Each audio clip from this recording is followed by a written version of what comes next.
What's up, STN? I'm Brielle Fernandez. And I'm Rainey Lindeman. Today's show is a special edition of My Ocala, our series highlighting what's happening here around Ocala and how it impacts our community. From new construction projects shaping the future to the history that built our community, we'll be taking you all around Ocala to explore what makes this city such a beautiful place to live.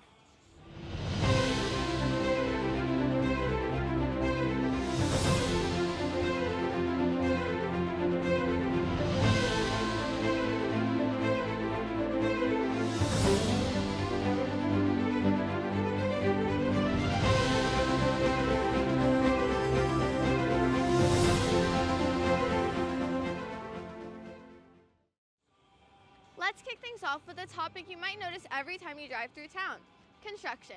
From new businesses opening to road expansions that keep our city moving, Ocala is growing fast. Layla shows us some of the projects helping Ocala expand and grow, and how they are expected to impact the way we live, work, and travel in the years ahead. What's up, STN? I'm Layla Womack, and today we're taking a closer look at the new construction happening in Ocala. From roadwork to new buildings, these projects are changing the way our community looks and functions. But how do they affect the people who live and work here? We talked to a construction worker and a local employee to find out. We are installing the new pedestrian signs. We are installing new traffic controller cabinets, which should allow more access for pedestrians and improve the flow of traffic through. So yes, absolutely. We've noticed changes in customer traffic since construction has began. You know, when we first opened, we had lines around the corner. We had quite a few people coming in, and since construction started, our numbers have significantly decreased, and we're tracking our numbers with P&Ls. So construction has definitely impacted the traffic coming in and out, and our regular customers being able to reach us. Once all of this construction is done, we're going to have a beautiful hotel, and we're going to have a great parking garage for about 700 plus parking spots. So we are excited for the future. It's clear to us that new construction is changing the look of our city, and whether it's traffic, jobs, or new opportunities, it's sure to make an impact on our community. That's all from us Wildcats. Now back to our anchors. Thanks, Layla. Before we jump into our next story, let's take a quick look at the weekend weather, because if you're heading out to any events, you'll want to be prepared. Saturday's looking warm with a high of 91 and a low of 69 overnight. It'll be mostly sunny, so be sure to stay hydrated and wear your sunscreen if you're out and about. And on Sunday, things cool off just a little bit. We'll see a high of 89 and a low of 68. Another mostly sunny day. Perfect weather for outdoor activities, a trip downtown, or even catching cars and coffee. Speaking of cars and coffee, it's one of Ocala's most popular community gatherings. Car lovers come together to show off their rides, talk shop, and connect. Logan takes us there to capture the engines, the energy, and the people that make this event so special. What's up, STN? I'm Logan Young. Today we're here at Bernie's taking a look behind the scenes at Cars and Coffee.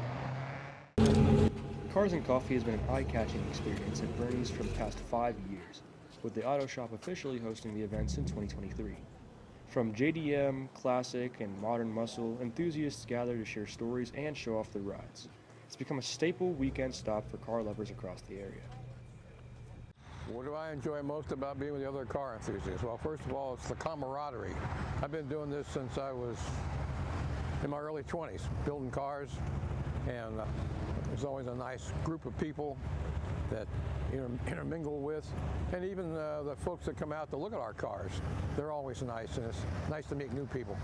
Cars and Coffee also serves as a great way to meet like-minded people, such as fellow enthusiast Reynold Bianco. It's good to make friends. You meet other people that are involved in the automobiles, and they like cars as much as I do. So you have the same camaraderie with those type of people, camaraderie, you know.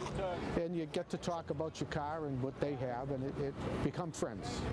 I think it boosts the community because it just plain brings people together. Even if they don't like cars, maybe they'll see a car show, let me go check it out. And sometimes they like it and sometimes they don't, but most of the people like it. They walk around a lot with their young children and what have you, and they see the different cars and the different colors, and you know, it's a good thing for the community to get together. It always is. Let's hear from some attendees about their favorite cars this week and why this event has revved up into one of Ocala's most anticipated. I think Cars and Coffee is so popular mainly because it's open to everybody. It's not just muscle cars. It's not just JDM cars. It's everybody, and everybody has a common purpose of enjoying cars in general and just getting together and talking about it. So. Bernie's hosts their Cars and Coffee event on the third Saturday of every month. So if you guys want to see some beautiful rides and enjoy some refreshing drinks, make sure to stop by.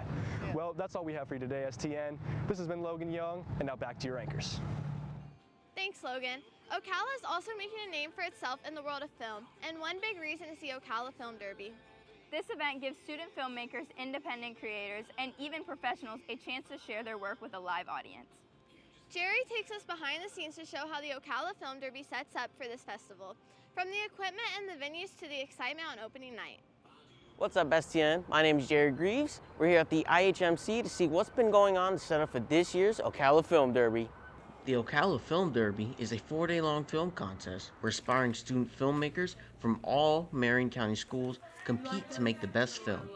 We spoke to the organizer of the event, Lori, about what the Derby aims to offer. A great deal of education from people that you might not normally get to speak with or be around, and a very diverse group of educators. We also have guest speakers and workshop leaders that are coming in that are also in the industry. In the Derby, students are paired up with local video producers to face challenges together.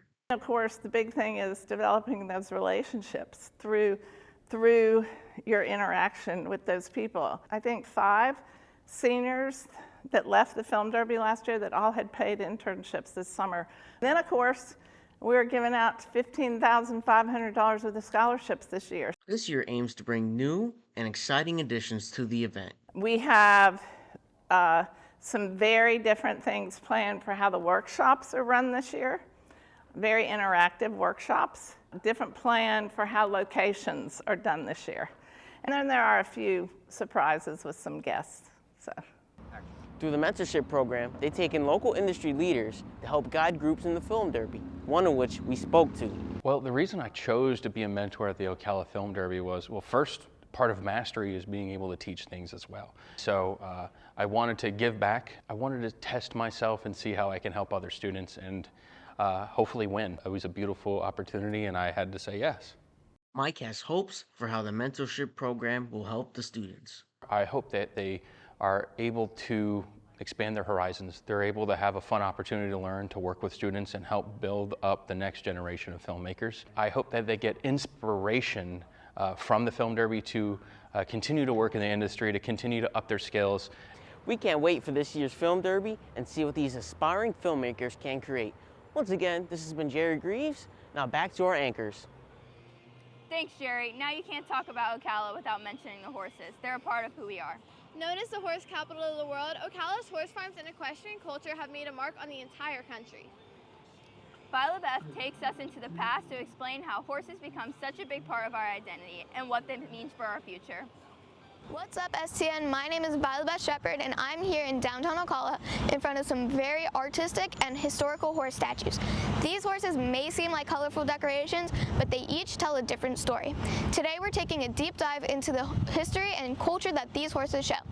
It all started in 2001 when Ocalans Lori Zink and Paula King founded the Marion Cultural Alliance, or the MCA. From here, they created the Horse Fever Project after being inspired by art projects in neighboring cities. These horses started off as merely an idea for a fundraiser to be auctioned off after showcase. The proceeds supported the MCA and other local charities. The first auction raised over $800,000. The project celebrated Marion County's long heritage of being the horse capital of the world. Speaking of history, on April 1st, 2025, a horse statue was hit with a car, causing it to fall over and be severely damaged. Since the statue was owned by the city, the Cultural Arts Department took it and had it redone. Standing behind me is the new and improved horse statue. We talked with Lori Zink, one of the founders of the project, and we asked her about more information on the horses' designs and significance. Okay, so the designs and the artwork, a Horse Fever in all of its iterations, the original, the 10th, the 20th, it is a juried art show. So artists submit art of their choice, whatever they choose it to be. And then that art is juried by a group of, it can be gallery owners, museum owners, other artists, but they're all from the whole state, not just, they're not local.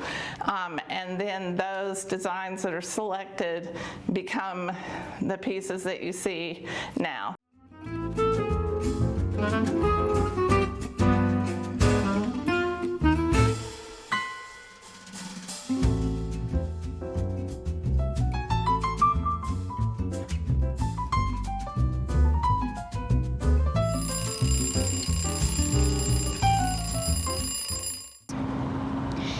Shocking that not many know about the history of these horses. We've asked some of the locals downtown on their thoughts and feelings about this historic statues to get a feel for how the horses impact the local life. The art in downtown, I think it makes everybody feel happy and joyful. I love all the artwork down here. These painted horses are a very integral part of Ocala and its history. While not many people may know of its backstory, everybody can agree that its importance is crucial to Ocala's character. Well, STN, that's all for me. This was Violet Shepherd reporting. Now back to our anchors.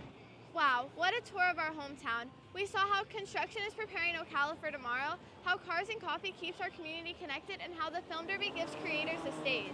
And of course, we ended with the horses that put Ocala on the map. Our city is growing, but it's also holding on to its unique character. From the small business opening every day to the events and traditions that bring us together. Ocala is a city on the move, but it's still a place where neighbors know each other and where history and progress meet every day. Whether you've lived here all your life or just moved in, there's always something new to discover. And we can't forget about downtown Ocala. It's where so much of our community comes alive. From First Friday art walks and farmers markets to live music and local dining downtown.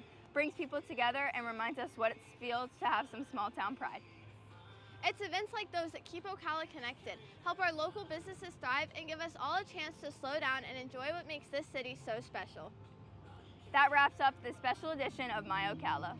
Be sure to follow us on all of our social media at FHS_WCAT on YouTube, Instagram, Facebook, X, and Threads to stay connected with everything happening here at Forest. Once again, this has been Brielle Fernandez and Rainey Lindeman. Thanks for watching, and like always, go Cats!